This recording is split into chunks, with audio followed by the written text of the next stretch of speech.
Behavior Interactive has never been known for making swift changes to Dead by Daylight in terms of community feedback or listening to feedback very well at all. And yet, recently we've seen a bit of a weird shift in the pattern. It seems to have started after The Dredge came out, where they did a mid-chapter focused on changing the meta and focused on changing a bunch of perks that are overused and trying to buff perks that are underused. And it was a wild success.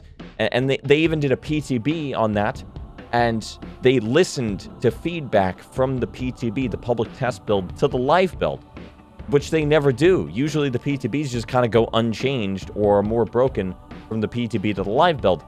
And they actually listened to feedback and made changes before the build went live. And that's not something that we're used to, really. And on top of that, with that mid-chapter, they also did an entire prestige system rework to try to reduce the grind.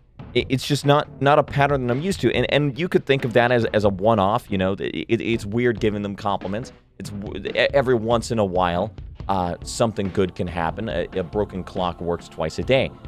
But then they did it again with the Resident Evil chapter, a chapter that I wasn't looking forward to at all and now holds probably my favorite killer in the game at the moment to play as and against. I just really enjoy Wesker. And then on top of that, they took the feedback from the mid-chapter on that the grind wasn't reduced enough and then reduced the grind again by lowering Blood Web item cost. And I didn't even mention that they listened on the PTB to the live build again. They listened to feedback from the PTB and made pretty swift changes to fix things up. You know, some of the things that weren't great, but then a week later, they fixed them back up from the live build. They actually did swift changes on Wesker and made them really fun. And all that is just mind-boggling. And again, you know, maybe it's just some weird coincidence. I don't know. But then after that, they just decided to announce, hey, we're just going to make all non-licensed cosmetics available to be purchased with shards. That way, if you want to grind for them, you can get them without paying a single dime. And there's not even like a monetary reason for that. They just did it. Like, in fact, it might hurt them in terms of monetary gain. They just did it just cause. And then they released stats.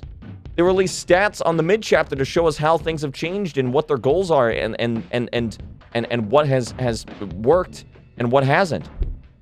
And they never do that. Maybe they'll show stats once in a blue moon in an anniversary stream, but they'll never do it that soon and be that open with it. What the fuck is going on? And I think maybe John Behavior has been murdered or kidnapped. I think that what we're witnessing is a crime. I think that John Behavior, something happened to him. Maybe there's an imposter among us. I'm not entirely sure, but I think that something happened to the John Behavior we knew and hate. And now we have a John Behavior that we know and love. And something just doesn't add up. Something just doesn't add up. I think that a serious crime has been committed. And you know what? I think that we should cover it up and just not ask any more questions, because you know what? I think that crime did the world a service, because John Behavior right now is doing some good shit.